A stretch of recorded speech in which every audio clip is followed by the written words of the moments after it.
Whew.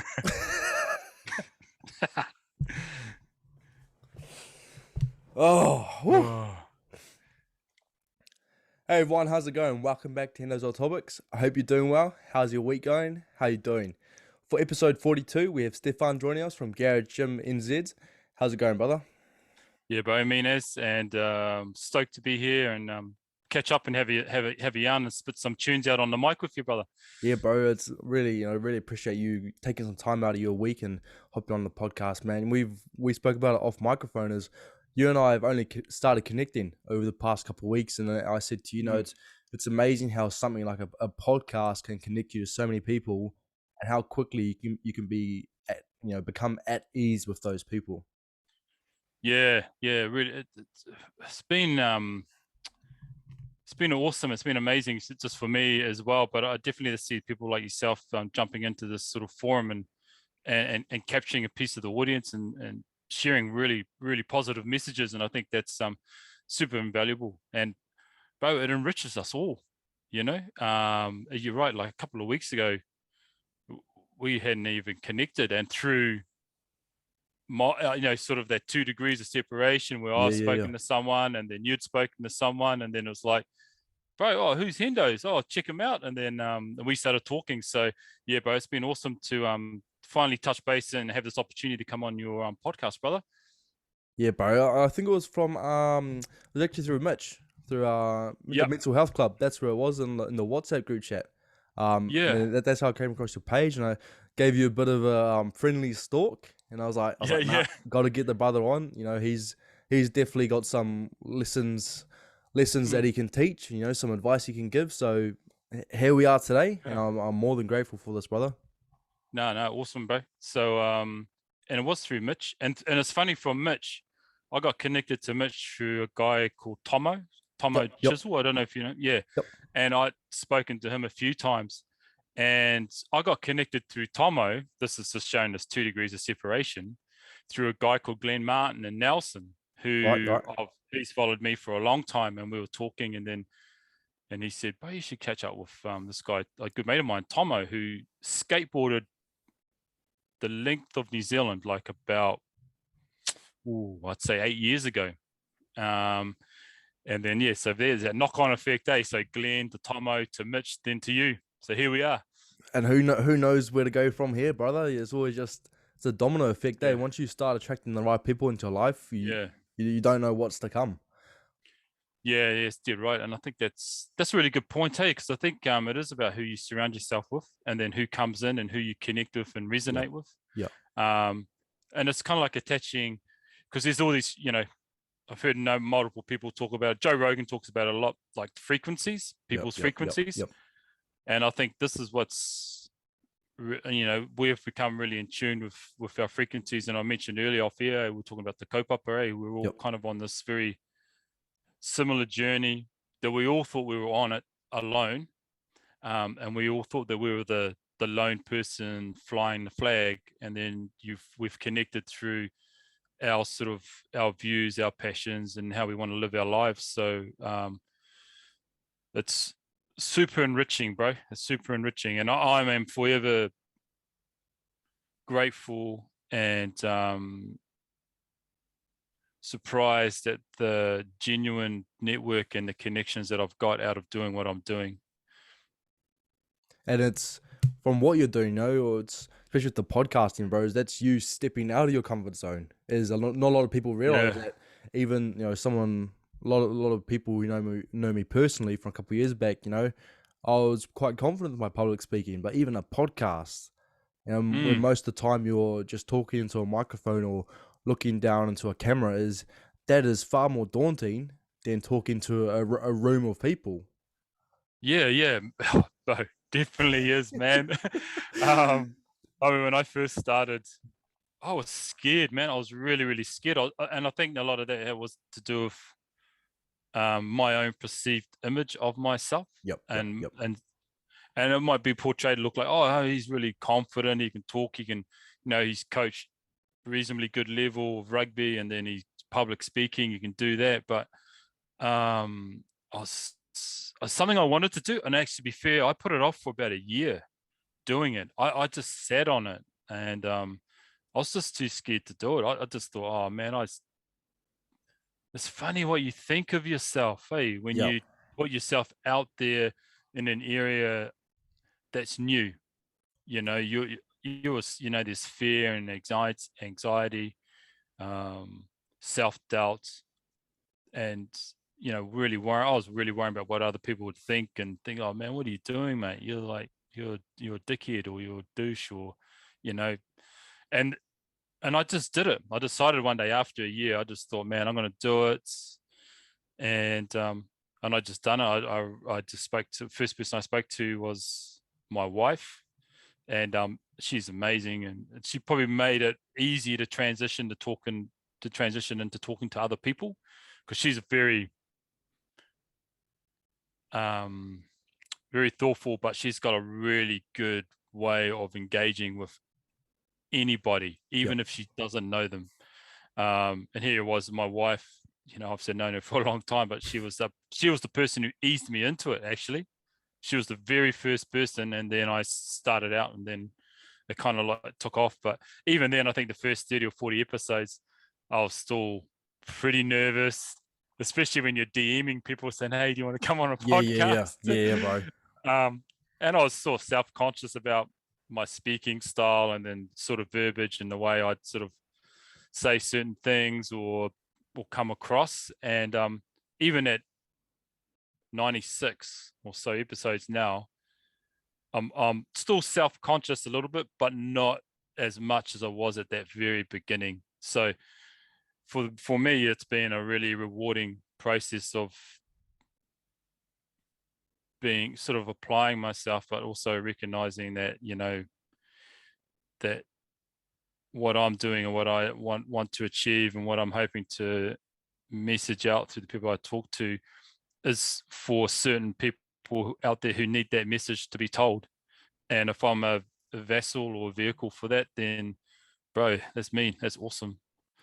Yeah, and that's the thing that is quite disappointing in something like that is for yourself, and I'm gonna relate it to other people, but you said 30, 40 episodes in, even though you're doing such an amazing thing for yourself, bro, is no matter who you are, you tuning in, you may be an artist, I would say artist, musician, athlete, if you go out of your comfort zone, do something for yourself. The sad thing is, I've done it myself, bro, is you try to find that self-validation not from yourself but from other people. Every day we're our biggest self-critic. Like, let's be honest, every day we are our biggest self-critic. Maybe it's something like even something little that means nothing in the wider world of things, but that little thing can hold us down for the rest of the day, let alone putting ourselves out there to be criticized by other people, to have other people say they can do it better than what you're trying to do, to have people nitpicking you at what you're doing. So that alone, you like admitting to saying that 30, 40 episodes in, bro, that you're still, conscious of it and, criticizing yourself is something like really big and admirable to acknowledge, because a lot of people don't realize it. And it comes down to the self-criticism, self-validation, and, trying to break that mindset of worrying about what other people think. And it's not easy. It's so not easy to try and steer your focus away from, oh, what's he going to say about me? What's she going to say about me? Because when I started this, there were people around my high school at other high schools who were taking the absolute mick out of what I was doing, not even focusing on what I was trying to do, breaking the stigma around mental health. They were taking they were taking that little opportunity they had to take a shot at what I was doing. It was good for myself. It was good because I was helping other people, trying to help other people, and that's what we call tall poppy syndrome, bro. Is what you're doing is such a good thing for yourself. You're doing such an amazing thing, and along the way you're helping other people. You're inviting people on, like for example Zane Munro from For All the Brothers. You're showing a different side of him. He's teaching you lessons. You probably taught him lessons, but both of you together are teaching lessons to whoever's tuning in. And even though you're doing such an amazing thing, we all still worry about what's that one person going to say about us, and it's such a disheartening feeling. And even now, the amazing people I'm getting on, the conversation we're about to have, at the end of it, I'm still gonna say to myself, was that good enough? You know, Mm. was that good enough? Yeah, bro. And you can't even say that this is just a New Zealand thing, Nah. because I've heard people say before, oh, no, this New Zealanders are really bad at the tall poppy syndrome and self-validation and criticism. But I lived overseas a long time and traveled and that, and bro, it's the same fucking everywhere. It is the same everywhere, and it's just this level of criticism and that comes your way. And bro, it's like a death by 1,000 cuts for some people, Yeah. and it's hurtful. And sometimes it's not warranted. Sometimes it is. Sometimes it's a lot of people, potentially don't want to see you succeed, or they're waiting for you to trip over and fall and fall on your face. And I guess, to be really fair, I've worked really, really hard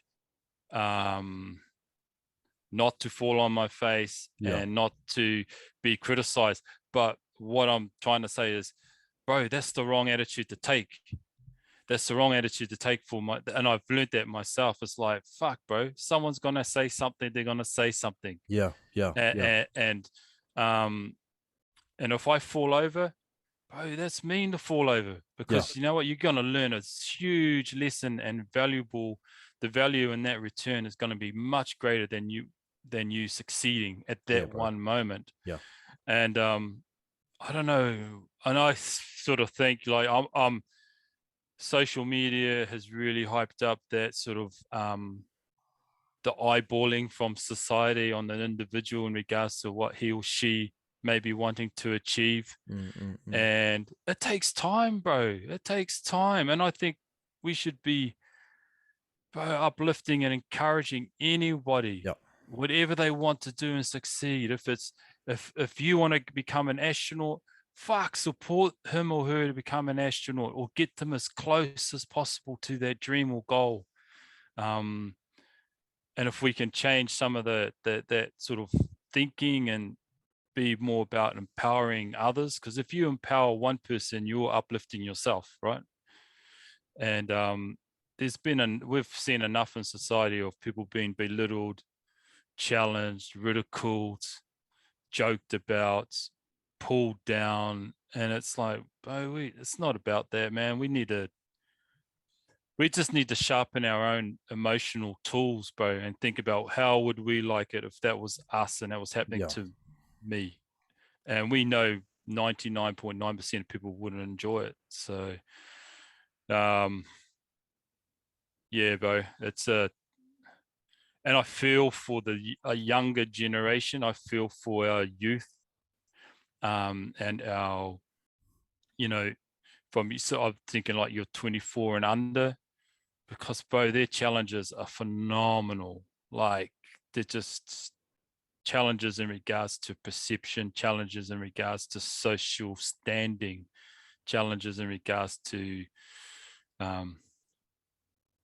what gear are you wearing? Where do you hang out? What it's just they're bombarded with material and that.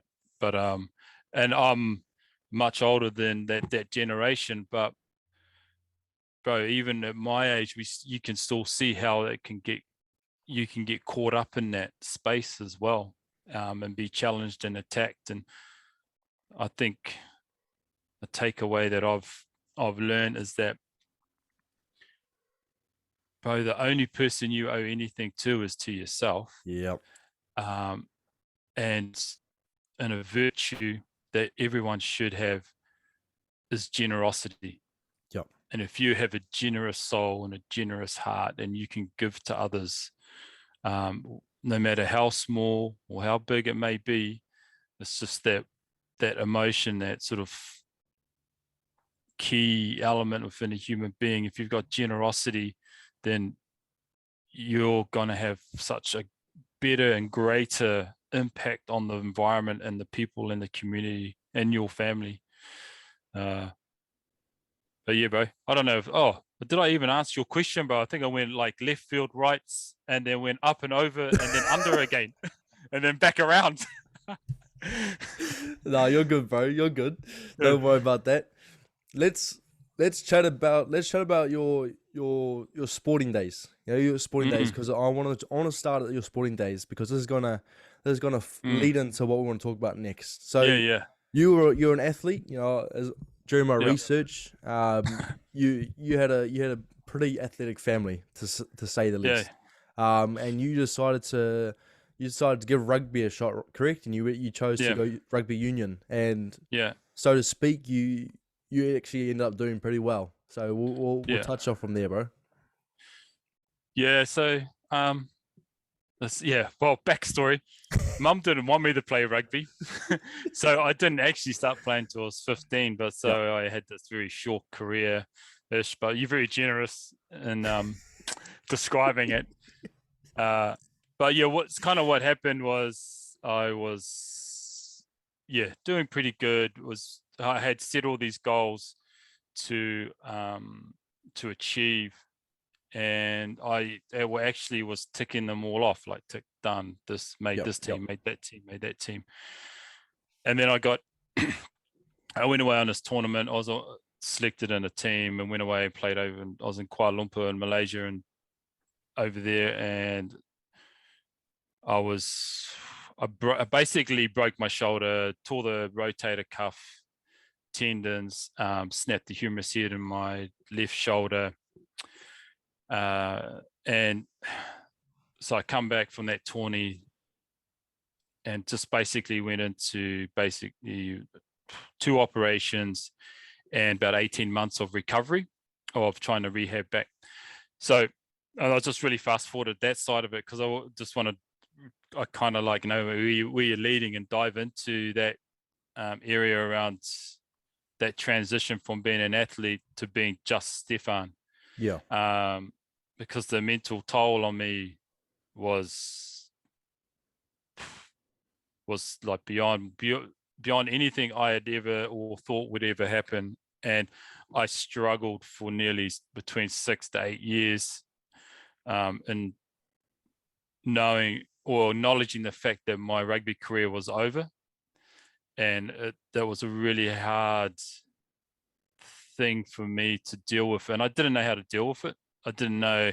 So I turned to alcohol and drugs and just stupid stuff. And then I used to just beat myself up all the time in regards to the fact that I got injured and my career was over. Because I was like pretty much,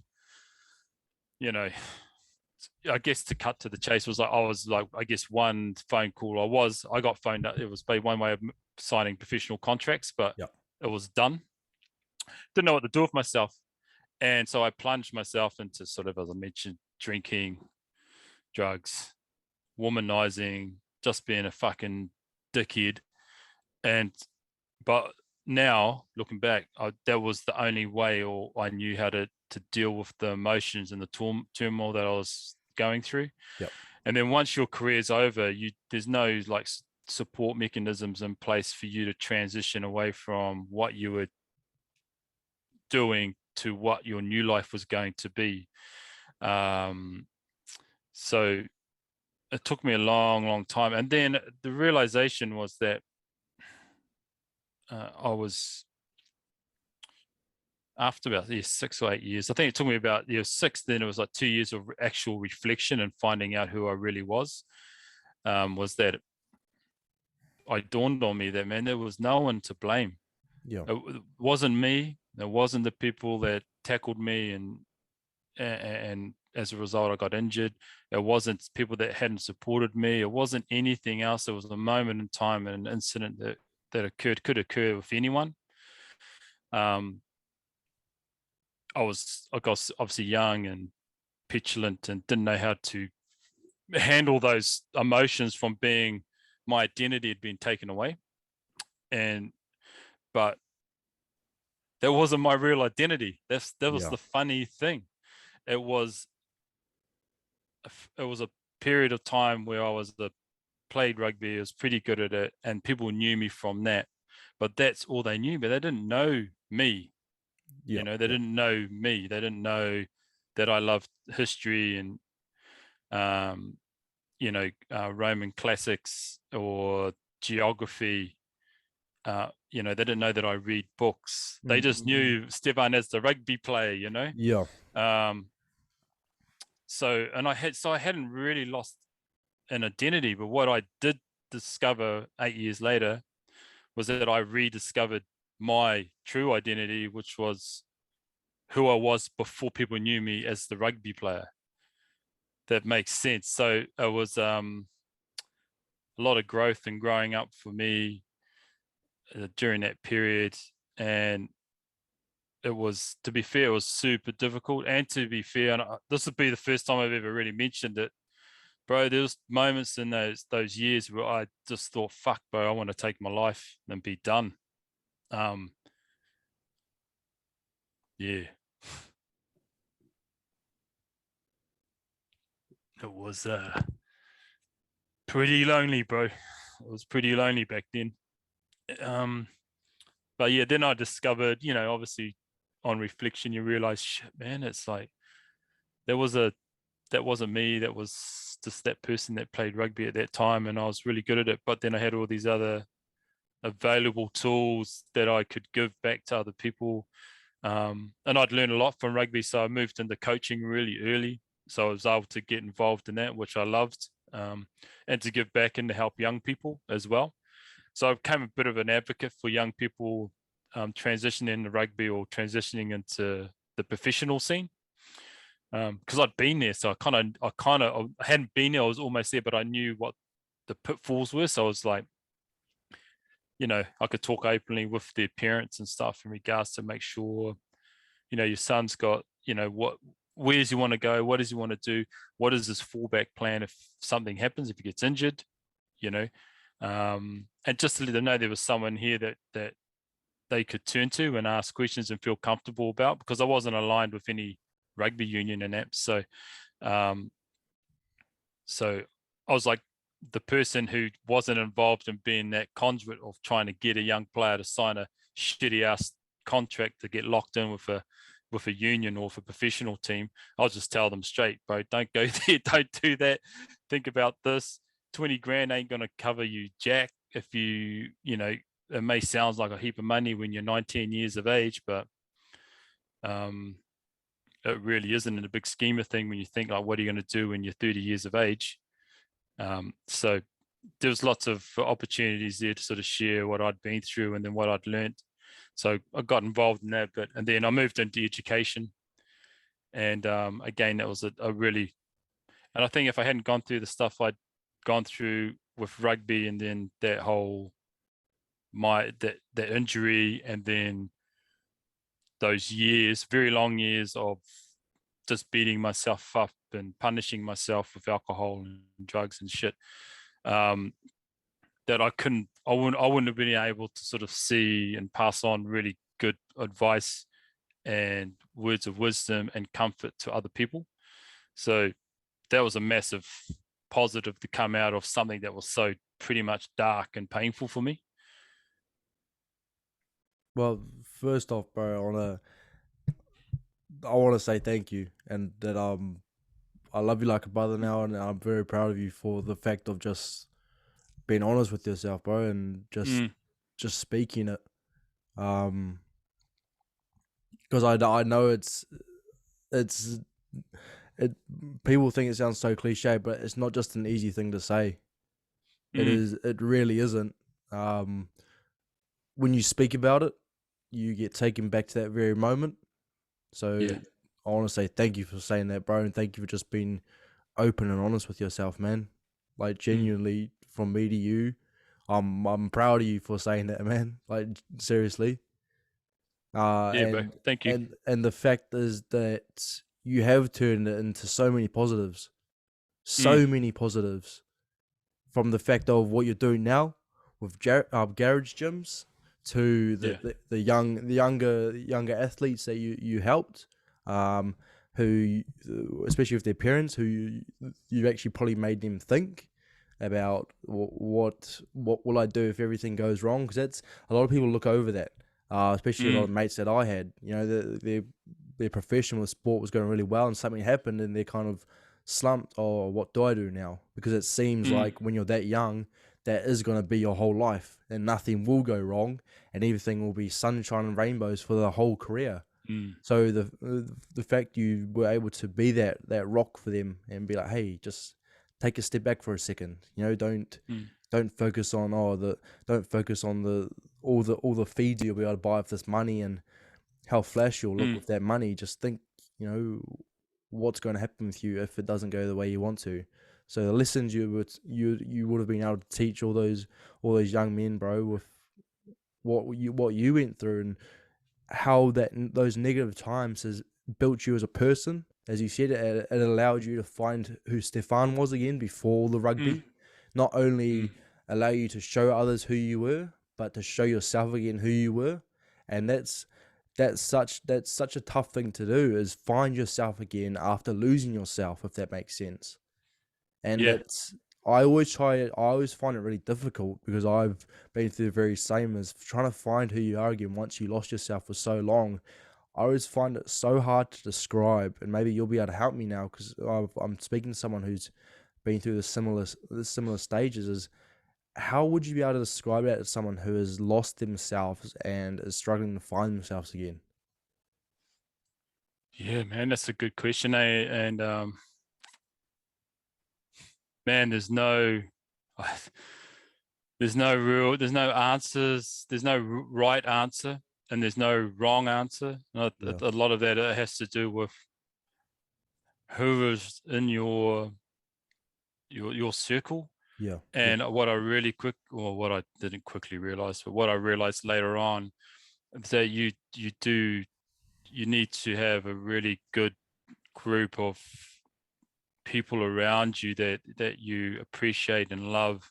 yeah, um and I think that's critical. And I've talked about it a lot with others, and it's like you have your close inner circle, then you have this another circle that sits on the outside, another circle, and it's just like, well, how many circles do you actually need? yeah, Like, one? Yeah, you just need one circle. And you'll know what your truth is and where your true friends lie, and where you're going to get honesty from people. And I think that's the thing, is if you surround yourself with people that just tell you what you want to hear, that's doesn't uplift you or assist you, that yeah. sometimes that could negatively drive you in a completely wrong direction. Yeah, I'll just but it's a good question, man. I think it's just, It all depends on the person at the end of the day, I suppose. yeah, it really does. It depends on how the individual, Yeah, what they want to do and how they see. But I think it's what's really important is the people that are, if the it's the people who care about you the most. yeah, They're yeah, the ones who are going to come and have that difficult conversation, which you may well reject, but it's one that needs to be had. yeah. Fully agree. Um, and I think it's, and you know, a lot of people would push back on that, Yeah, you know, because that's kind of like, oh man, that's a little bit, why are you coming at me like this? Why are you, you know, but when you step back and you think about it and you get the opportunity to, is that you go like, fuck, bro, they help you recognize potentially that you've got some concerns and issues mm. and chinks in your armor that need to be worked on and dealt with. And then it's yeah, it's a process, man. It's a process, bro. But it has to be around generosity and love. But I don't have a strong enough answer to give Yeah, you, my yeah. man. No, I agree with what you said, man. It's and 9 times out of 10, once you've been given those difficult conversations, it actually makes you click and you begin to have those conversations with yourself. And like you said, Mm, that's where the realization comes from. And that's what I realize is, um, even if it's not so much something I didn't want to hear, but something I didn't feel like I mm, needed to hear. But once I yeah, heard it, and once it was pretty much shoved down my ears, it actually made me realize, after I was like, nah, stuff you, like that was pointless. What was the point of you saying that to me, kind of thing. mm, You actually keep replaying it in your head, and it makes you realize, oh no, like that's exactly what I needed to hear. It's yeah, always that the first initial doubt turns into the second initial realization, which turns into the change you needed. And to you listening, you know, a lot of the times it's you've probably heard it a lot, but you are a straight reflection of what you surround yourself by. And Stefan was exactly correct. You know, if those around you aren't giving you the words you need to hear, you know, they're not telling you what you need to hear to become a better person, then I'm sorry, but those aren't the people you need to surround yourself by. You know, you need friends who aren't afraid to call you out on stuff that aren't making you a better person, call you out on stuff that you don't need to do, or call you out on stuff that won't benefit you in any way. You know, you need people that will help you improve. You need people that need that will be straight up to you. You need people that will be like, Jack, you know, like, what you're doing right now is shit. You know, you shouldn't be doing this. Here's why. And the fact is, you know, you have those right people around you when you feel comfortable enough that you can do it back to them. You know, it's a full 50-50 self-growth but help others and improve kind of formula. And a lot of people don't know what that is because they've never experienced it. And in that fact, they surround themselves with the wrong people because they've never had that loving connection that isn't that kind of that blood family connection, you know what I mean? And that's why you hear a lot of people say, no, friends turn into family. Because you have friends that you can invite over to your house and your mum will be like, oh, hey, son, you know, how's it going? You know, do you want to stay over for dinner? And have that family chat. And that's why I really wanted to also invite you on here, bro. And what I'm trying to do with this is give that to people. You know, be that friend that they may not have and be like, hey, you know, you're probably doing this right now. Stop that. You know, you should stop it, but stop it. You don't actually stop those bad habits until you hear it from someone else. It's like what we were speaking about at the start, you know.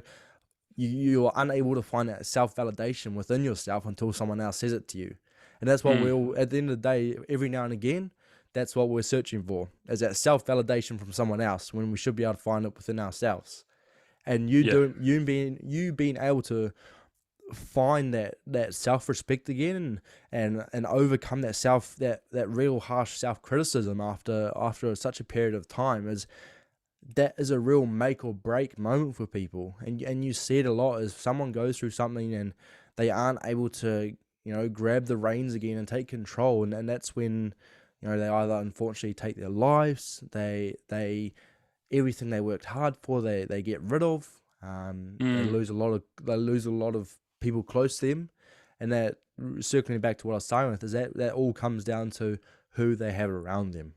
And it is really hard to get rid of all those big, you know, circles and zones and make it one, because, well, my generation, you know, being 19 and below, we feel like it's social status. You know, we need lots of followers, we need big groups of friends, you know, we need to be going to parties with heaps of people. But even in the past couple of years, like, I've narrowed it down to probably maybe eight friends, and I identify friends now as people who I'd invite over to my house, you know, invite over for dinner. And I'll tell you what, bro, and you'll probably agree on this, is a small circle of people you're comfortable with is so much more rewarding than a big group of people that you have to second guess. Because it's fuel, eh? Yeah. You know, they're the people that you want to fuel up, and they're the people that'll give you fuel. And so I spoke about a while ago with a good friend of mine, and we had this discussion around the same thing, like your smaller circle of friends, and they're really connected. But we had this description, bro, and it was called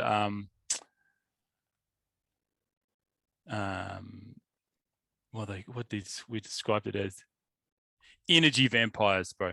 Yeah. They just drain. That's a good way to put it, bro. They just drain, bro. They drain. Yeah, and it's when you recognize that. That's when you go.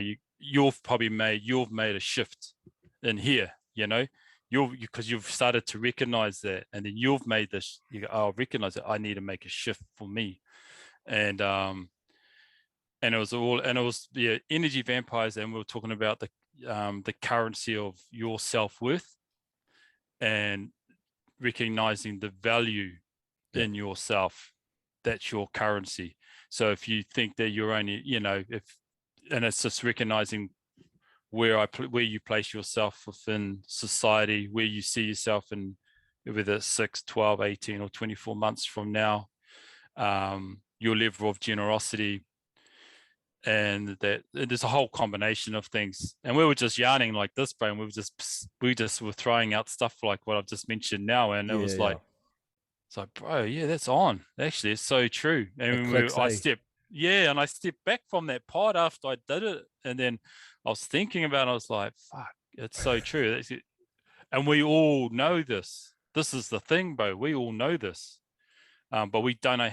A lot of us don't know how to act on it. And maybe, like for me, I had to go through my period of time to, as you mentioned, I actually grab my old identity and bring it forward. Yeah. And maybe we some of us have to go through that to right the ship the right way, so to speak. Other times we have the right people around us. And again, I just quickly too, what I did discover as a result of going through that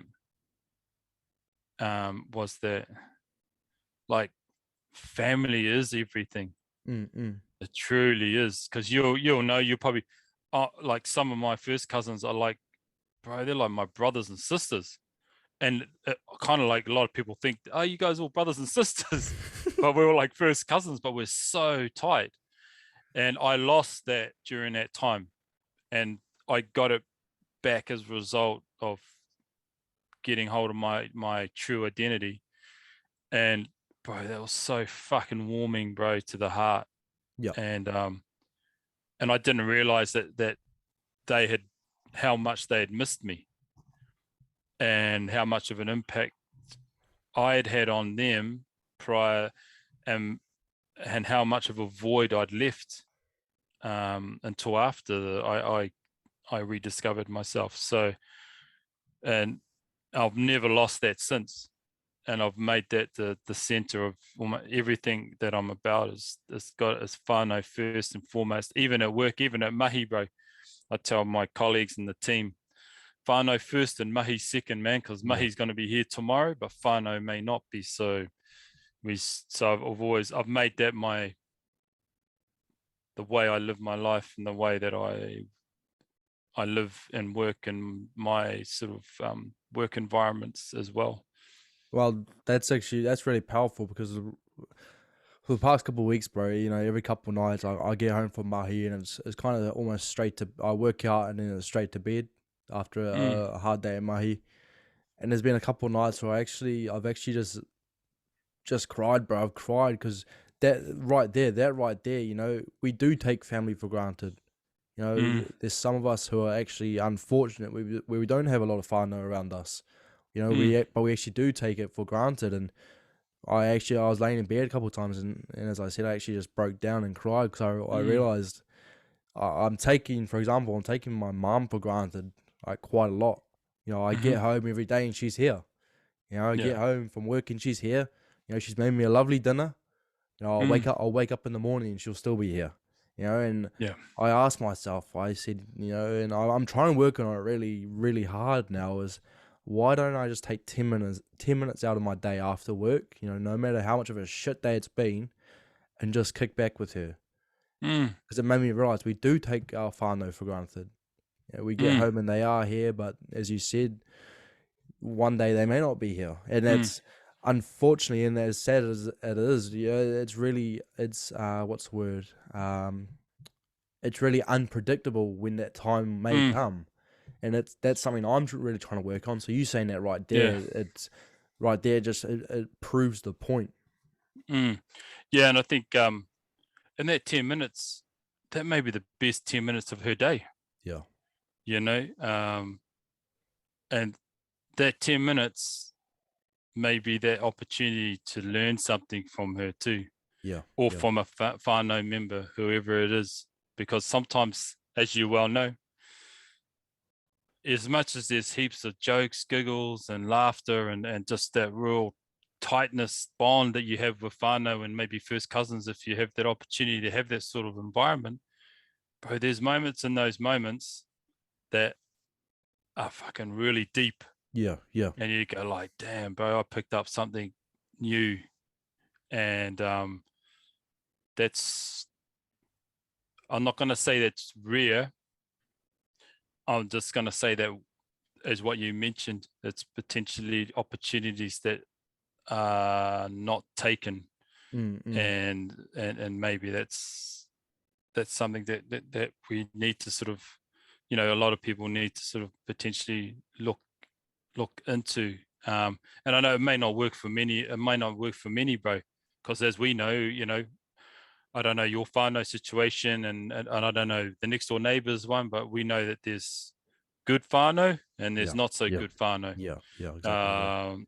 families. So, I recognize that as well. So there may not be that opportunity, but the opportunity for those people that don't have that sort of whānau or family setting is here with you, Hendo, with Zane, with Mitch, with myself, with other people out there. As you said, sometimes your friends become more family. Yeah, yeah, and that's just what you're trying to create here, is these sorts of opportunities, to extend yourself out and put a hand out and say, bro or sister, bro, I'm here for you. We're family. yeah, We yeah. share the same. We share that we're human beings. We have the same colored blood running through us. So, yeah, bro. No, but like exactly that, exactly yeah. That Yeah. there are people that unfortunately can't experience that kind of family love Mm, or a safe environment. So yeah. exactly what you're doing on your end, what I'm trying to do on my end is give them that safe environment. Give Mm, them that environment that they can come to, and they can find mm, others who can relate to them and pick them up and support them. yeah. Um, so exactly what you said, man. So in relating to that, in terms of family love and picking others up, we'll roll onto your podcast, bro. Mm, Like you said, you were, what is it, 96? We'll go 96 episodes in. yeah. I think Did you so. did you write that one 96. down? I think I did, but let me check. Let me check my book.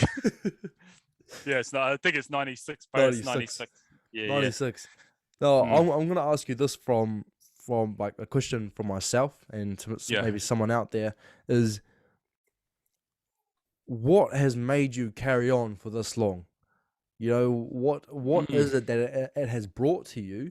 What has this podcast and environment brought to you that's made you continue it? Oh man. It's the people, eh? Yeah, It's people. It's talking to people, and it's meeting people, and it's everyone is so interesting. They've done yeah, some beautiful things in this world, and I just love hearing that, man. I like connecting and talking to people. I like exploring what they've done in their life, and maybe it's one particular thing that I'm focusing on that podcast.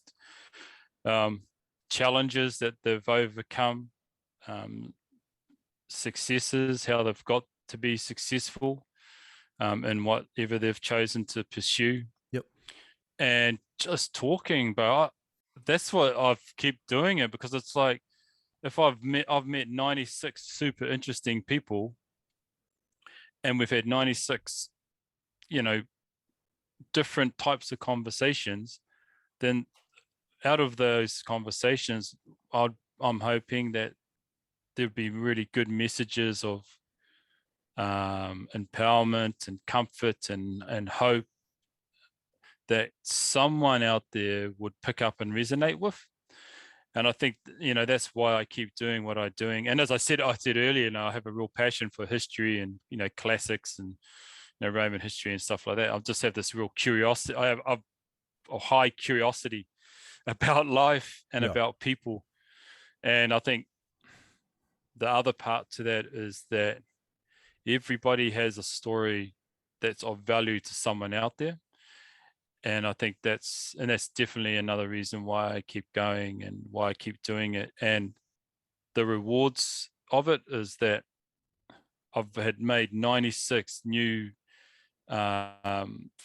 friendships, but networks, power of sharing knowledge and connecting, like as we said earlier, that connection with yourself, via Mitch, which was a connection via Tomo, which was a connection via Glenn, and I've just got full unbelievable admiration and pride in everyone that I've spoken with, because they've all been, none of them have had an easy life. None of them have pretended to have an easy life. They've all worked incredibly hard to get where they've got to today. And all of them, and I can generally say this, all of them will have hearts of generosity, and they're all about sharing. So that's why I keep doing it. So if I can meet 96 people, then hopefully I can meet another 96 after the next, after the last episode, and then just continue on and on and on, because, bro, it's like, I've mentioned this earlier to someone, I can't remember, it was, because we're limited with content that's available out there about the world. Prior to podcasts coming, it was TV, print, radio. That was it. Podcasts come on the scene, and it just now opened up this massive world, demonstrating and showcasing and embracing people with different opinions, different outlook on potentially the same subject, unbelievable knowledge, and that they could pass on to the wider community or people out there. So I think that's definitely another reason as well, bro. So, bro, it's the best thing. I can honestly say, the best thing personally I've ever done, for myself, but for others, is doing what I do, bro. So yeah. Would you say that that's the same with what you're doing at the moment with the Murph challenge? Is that not only are you doing it, I'll let you talk about why you're doing it, but it's also helping build your mental strength? Definitely helping build my mental strength, because to do Murph, if people don't know, Murph's CrossFit workout started in 2005 as a 1.6k run, 100 pull-ups, 200 press-ups, 300 air squats, another 1.6k run, and a weighted vest. Just the context, if people go, what the hell's Murph? Nah, man, it's not St. Paddy's Day or anything like that. So mentally, it was to prove something. To prove something to myself a little bit, but also to challenge myself physically and mentally, because it's the repetitive nature of doing it, and you multiply up the repetitions over 108 days. I can't even do the maths in my head, but it's huge. But then a good friend of mine, he said, look, mate, just treat it, which is like about a week ago, he goes, bro, treat it as the warm-up to start your day. And that's what I'm doing. So mentally, it's been about sort of pushing myself to see, because we're on the grind every day. You're doing your mahi Monday to Friday, every Monday to Friday for nearly 50 weeks of the year, over and over and over and over again. And we just go ahead and do it, because normally we're going ahead to do it because, one, it's you get money, which ends up you can pay bills or live a life. I'm doing Murph. I'm not getting paid to do Murph. I could pull the pin whenever I like, and no one would ever know. But that's the mental challenge, is when I wanted to make a commitment and to push through. So just went from 31 to 100, now to 175 days is what I'm going to go for. The likelihood, though, I'll probably end up doing 365, so the entire year. That's what I was about to ask, is do you reckon you'll carry on after the 175? Yes. I go probably, yes. But I'll break it. Like, I think it's this, like the challenge is like, you can set a target 365, and it's like, shit, man, that is miles away. Literally 365. 31 didn't seem so long. 100, I was like, oh, I've done a third of 100. And then 75 on top of 100, that literally takes it over halfway. And then so incremental small targets. This is, for me, incremental small targets will positively encourage me, empower me to drive to get there. Yeah. But if I set this target like 1,000 or 500, the most likelihood is that mentally you're just going to drag your feet, and you will probably potentially just give up and pull the pin. So I know for me what works for me, and I guess that's what I've discovering for myself, and I kind of knew all along, is that setting obtainable but challenging goals, I will achieve it. Yep. If I go too far out, I won't. I will start self-doubt or kick in, and then it's the fact that you go like, okay, that's say 365 days. It's a long stretch, and they're going through 4 seasons, and you got to go through a New Zealand winter. But so mentally it's been about challenging and bettering myself, and then I utilize the time and for me to detox, to think and to refocus and reflect on the day before and the day that's gonna happen ahead. So for me, it's almost become a meditation type process of, it's like 5 a.m. in the morning, get up, stretch, do Murph, chill. But it feels like I've started my day right. It's set the tone for the day ahead. I've been able to reflect on the previous day and then have some real solid building blocks for the day ahead. So that's the mechanism that I'm applying to mentally for me. And it's probably gotten to that point now where it doesn't feel like, oh, I have to wake up at 5 and do this. It will feel like a routine now, eh? Yeah, and I think but we need routine. I know some people are going to go, no, we don't. It's like, bro, you need routine in your life. You need to have things that occur on a regular basis that gives you some structure, so you know that that's what you need to achieve.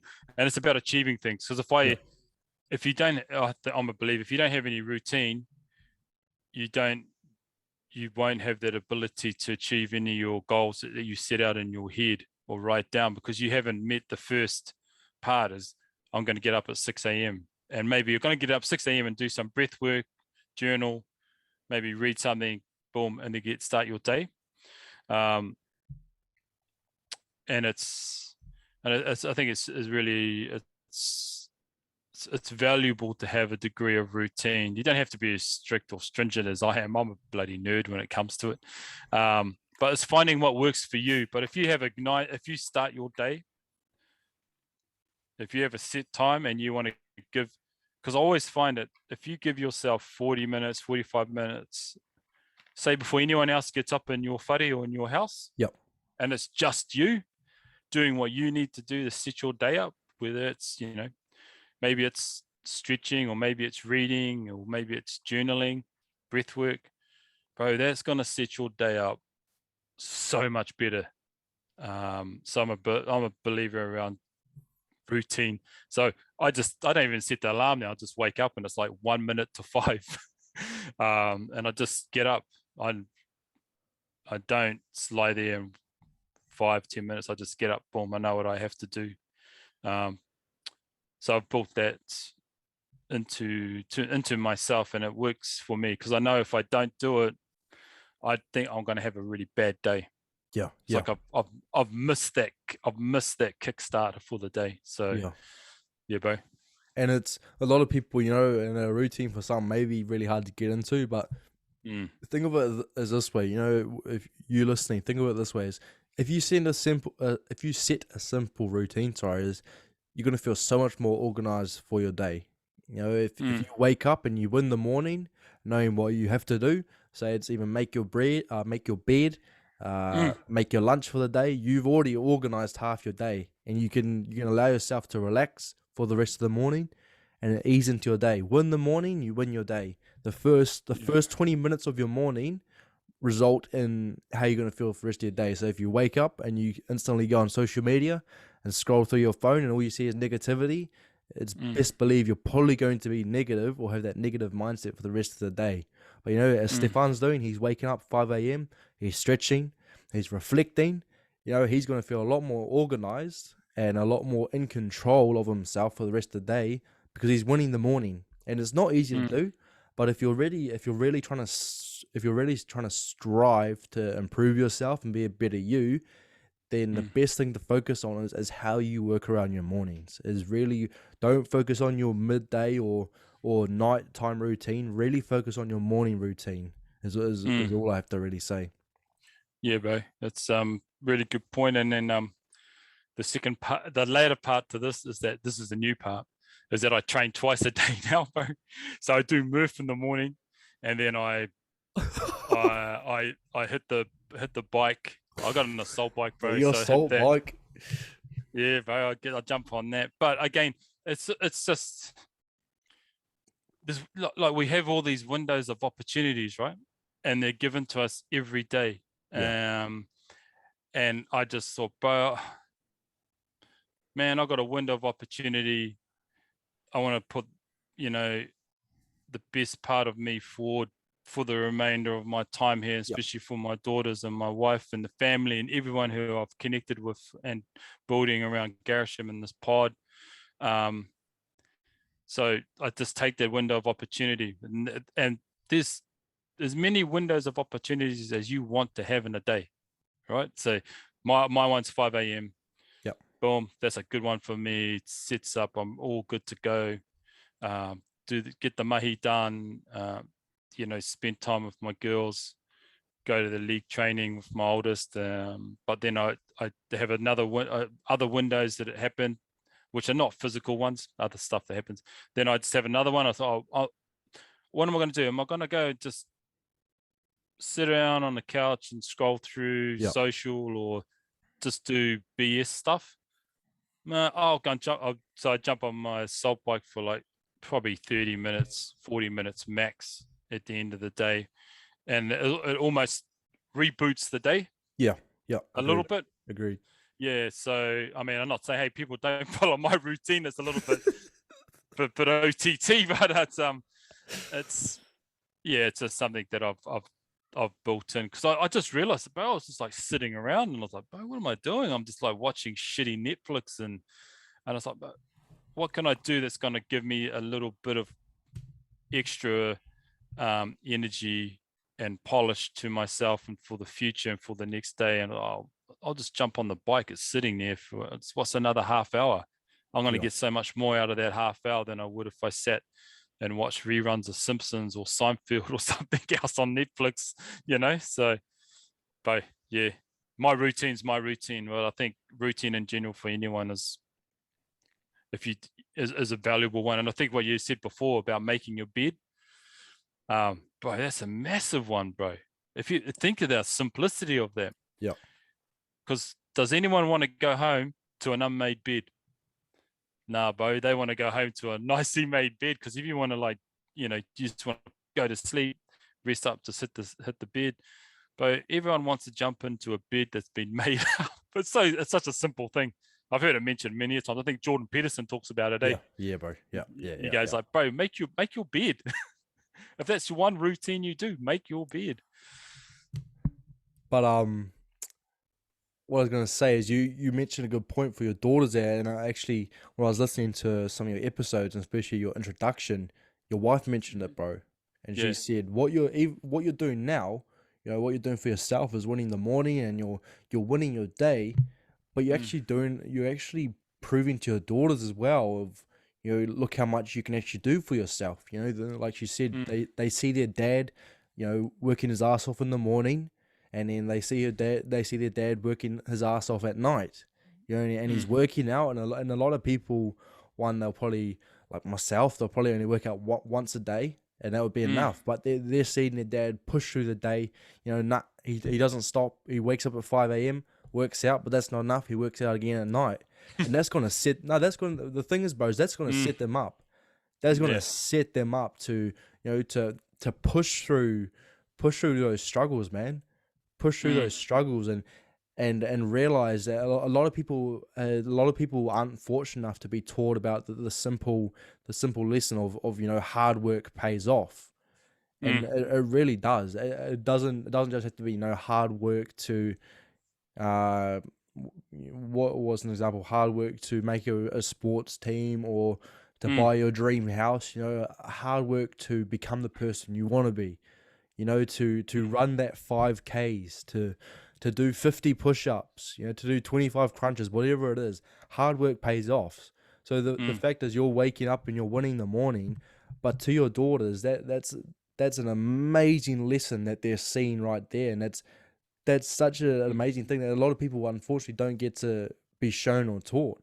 So that's mm. that's a that's a huge thing on your behalf, brother. That's a Yeah, huge bro. thing. Yeah, man. Thanks, bro. And it really is important to set an example for my daughters. And it's funny you mentioned that too, because it's not only the physical component and just getting up and start the day and just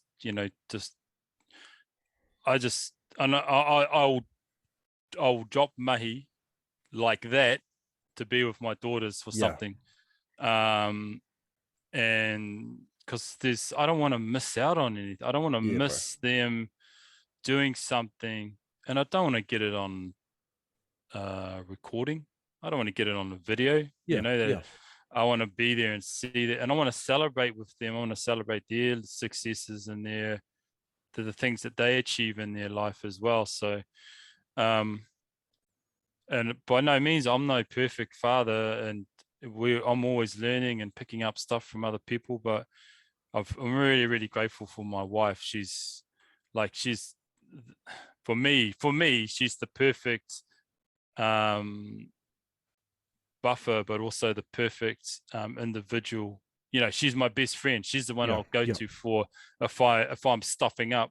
She'll always correct me, but she does it in such a kind, open, and beneficial way that it's a win-win for everyone. So I'm really grateful for her. But just wanted to say that one of the other key things was like the being a parent or being a dad and having two daughters is to hopefully I'm showing and demonstrating to them that this is the kind of man I hope you end up yeah, with, yeah, or this is the type of partner I hope you end up with. Sorry, I don't want to say just man, but how you treat and engage and talk to their mum. yeah. If I talk like shit or crap and rubbish, they're going to think that's all cool. That's acceptable. Yeah, They're acceptable. yeah. And I don't want that. So there's that as well. As setting an example for them for their future in regards to the type of person they may end up with, or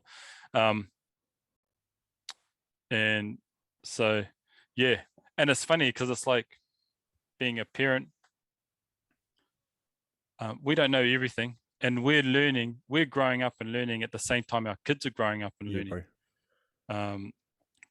So that's one thing that I've definitely been talking about in the last couple of months with other parents as well. Is that we're all like, yeah, shit, man, we're just learning, like we're learning like them. We're on the same growth strategy. We're learning to be a parent. We're learning to hopefully be good parents so that our kids can grow up and be good people in this world. And as children, we don't realize that either. We Yeah, think that our parents are used to this, because they're our parents, and yeah, and yeah, 9 times out of 10 we actually forget that they had a life before us. We always yeah, yeah, we yeah, always see them as our parents, so we think that yeah, they've got it handled and all under yeah. control. So that's Oh, bro, that's the you, toughest gig in the world, bro. Do you have younger siblings? yeah, bro. I've got a 9-year-old little sister. Oh, yeah, Um, and that's the other thing too, is that like your little sister will be looking up to you, and like yeah, yeah, we've got an 8-year gap between our two daughters, yeah, and I know our baby girl, she's 4, yeah. she's looking up to her older sister, so we're growing and learning. We're trying to mold our oldest, not mold or not make her into she's still got to grow and learn herself Yeah, and make yeah, mistakes.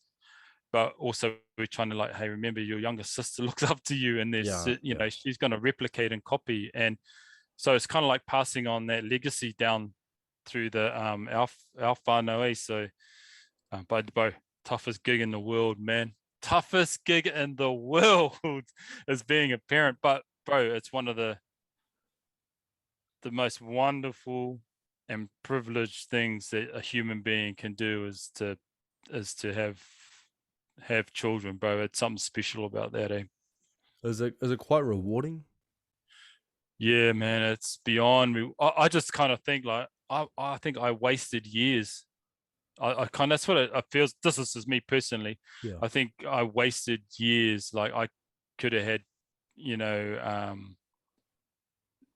kids earlier, but I think you think, man, what the years of wasted, because you grow up so much when you have a kid.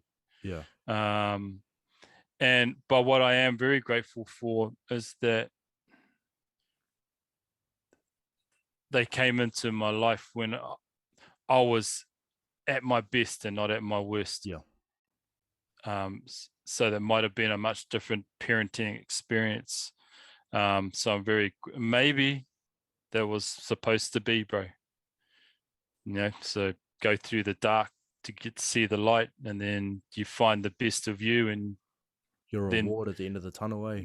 Yeah, and that's a good way of looking at it, eh? There was this unbelievable reward that's coming, which has been my 2 daughters and my wife. So yeah, bro. Yeah, and your wife and your daughters, bro, are continuing to teach you lessons, man. So, I'm assuming every day you're still learning things about yourself. Yeah, bro. Always learning every day. You kind of forget to, and I'll be really honest, you forget some of the lessons that you've learned. So they quickly can remind you because they jolt you back, and you go like, oh shit. Yeah, that's right. But I kind of mentioned earlier, I don't know if it was off air or right at the start of this, but the past 6 months of, I guess for me, I get deep diving and getting involved in mental health and men's mental health and what I'm doing, and we're meeting people like yourself and others that we've already talked about, has been incredible for me, but incredible that I've had the opportunity to share people's stories along these lines, because it's been something that's, I guess it's funny, maybe going through those dark times and getting to this, it was again an opportunity, and this is this window of opportunity to share that and to talk about and connect with people like yourself and others, because what we're trying to do is smooth the path a little bit in mental health, especially in men's mental health, offer a safe environment, talk about it, like me talking to you openly, and then, bro, as I said, that's the first time I've ever said that. Yeah. And on to anyone on a podcast. So, but it just felt right, bro. Yeah. It's kind of like the moment was right to say like, fuck yeah, bro. I wanted to take my life, man. I was done because I was like, I'd lost it. But then, then we've moved on. We talked about all the wonderful things that have occurred after you come out of it, And so, bro. And it's you're living proof, brother. You're living proof, and a lot of people do get stuck in it, and they don't see the rewards out of it. But you're living proof, brother, and like, thank you. You gotta it's really hard to push through times and find yourself again. But there are so many wonderful rewards at the end of it. And you mentioned about how family, bro. I was going to mention it, saying that I think I've said it before, is that when I was, there were a couple of years or many years, I was continuously thinking about taking my life, and it wasn't until my uncle's father unfortunately took his life, and it was his service at the funeral, and seeing all the people that were there to say their farewells to him. There were people inside the chapel, and they had to put TV monitors outside the chapel so people could view it, because that's how many people he had there. That he impacted, and I don't think it was up until that moment where that was a bit of a awakening call. And a lot of people don't realize, that family and how many loved ones you have there for you until you've either had a near death experience and you're Mm. in the hospital. There's people who come in and say, they give you their blessings and hope you Mm. get well, or if you get really ill and people are calling you up and checking on you, or just your family, your close family coming in and giving you their love, that you actually realize Yeah. that there's actually a lot of people who care about you. And that's something that I want to try and make really normal, is that we don't, especially with friends, especially with brothers, bro, is to make that normal before it gets to that point. Before one of your brothers try to takes their life and they're not successful and they're laying in a hospital bed, or until you see one of your brothers crying because they've reached their breaking point. Like, we need to make it. We need to make that comfortable zone where you can tell your bros or all your girlfriends that you love them. You love them and you care for them and that you're always there for them. Until, I've said it many times, is we need to make it normal before they become a statistic. Yeah. And that's like yourself, brother, which is why I really want to get you on. And what I'm trying to do here is it's making an impact. It's really making an impact. You're doing it from the gym perspective with your podcast, and you're getting like coaches on, you're getting powerlifters on, you're getting mental health people on, like Zane Monroe. You coming on here alone, bro, and sharing your story, teaching me a lot.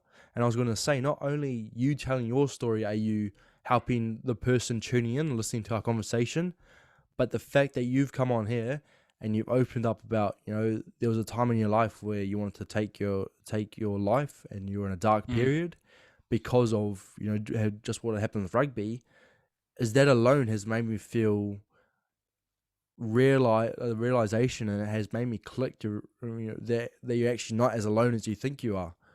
So it's just, that alone is just so amazing, bro. Is a lot of people think I tend to get people on here just to get another story, but you'll probably agree, bro. Is this podcast and having a chat?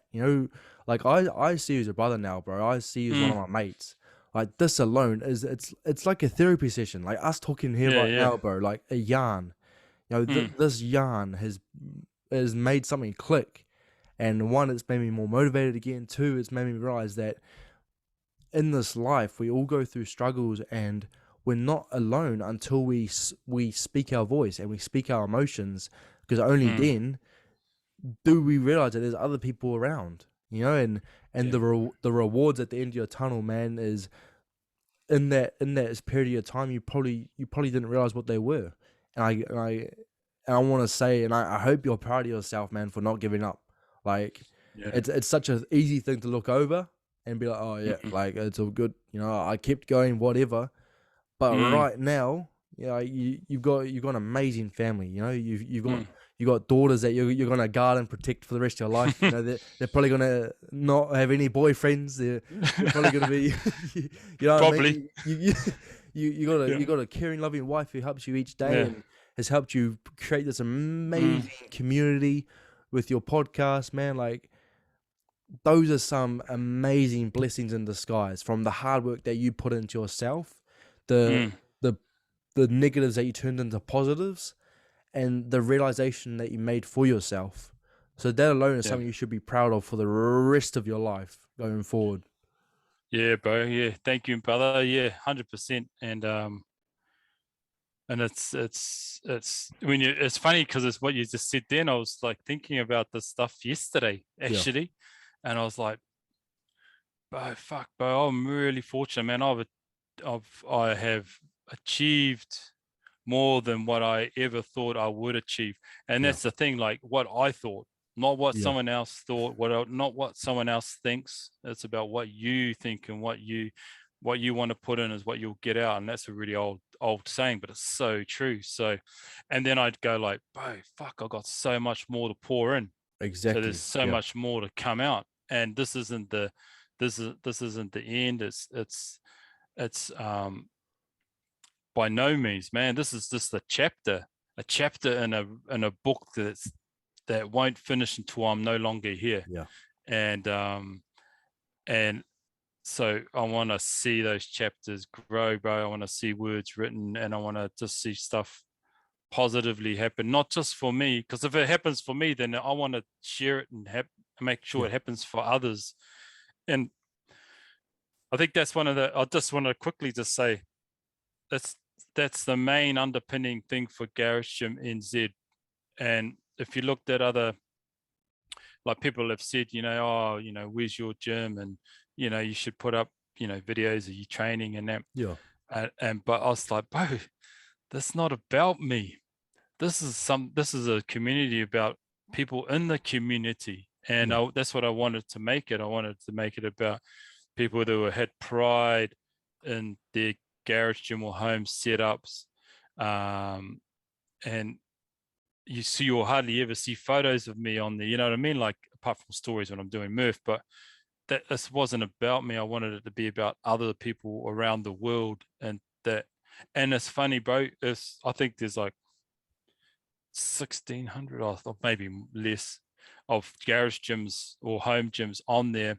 And if you spoke to every single person that had a home gym setup, the three things they would say why they've got a home gym setup is one, time. Saves them time. That means they're winning time back. That means that time they've won back, they put back into the whānau, the family.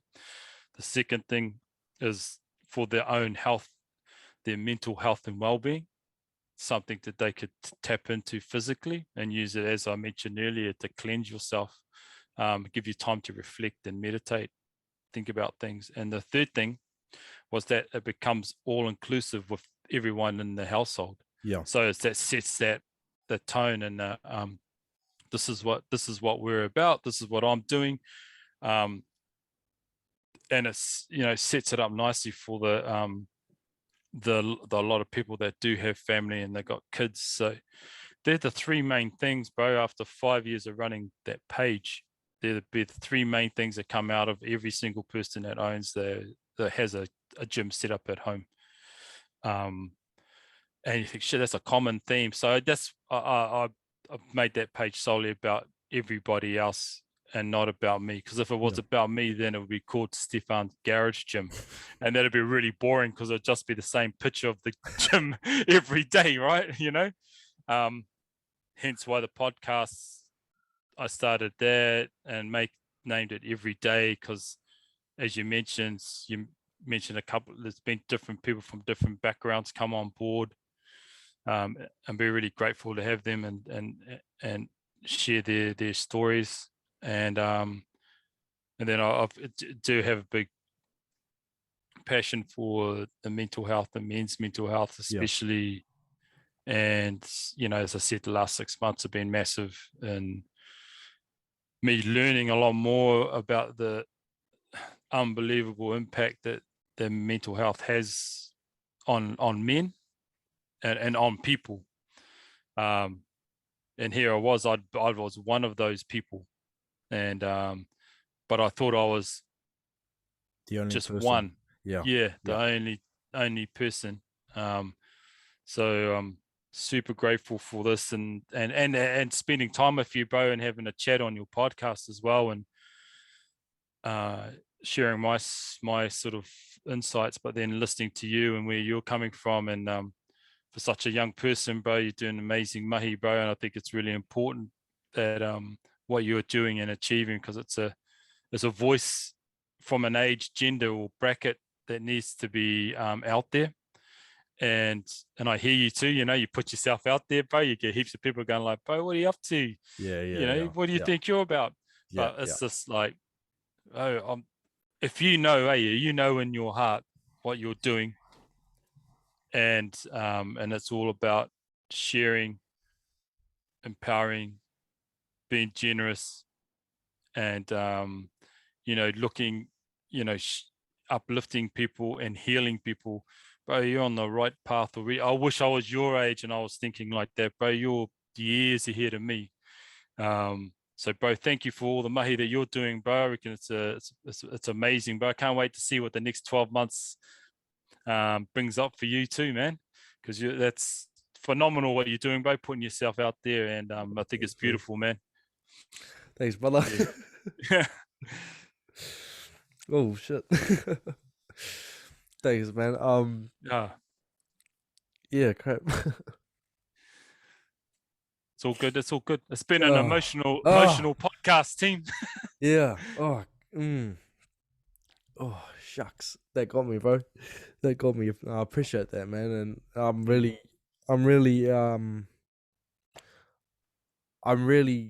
really happy, man. I'm really happy that one, that we've created a friendship, two, that we connected, and the friendship's like flourished this quickly, and three, that this was a safe enough space that you could come on and just be honest. That's all I could have asked for, and I'm beyond happy that our friendships created this, man. Yeah, honestly. Bro. So meant to be, eh? Meant to be. Honestly, meant to be. Yeah. Meant to bloody be, and it's just one of those things. You attract you attract the right people with what you're trying to achieve. Is what I truly believe in. So I want to hand it over to you now. I want to hand it over to you as we spoke about off air. It doesn't have to be a minute. It can be 30 seconds, whatever it may want to be, bro. A piece of advice, something that's helped you push through a challenge or over an obstacle, or something that just helps you get through the day. But it's my daughters. Yep. 100%, man. And it's my anchor. They're my anchor with my wife. Without them anchoring me down, I could have easily drifted off many years ago. Yep. So without them being in my life, I'd honestly say I'd probably be lost. Yep.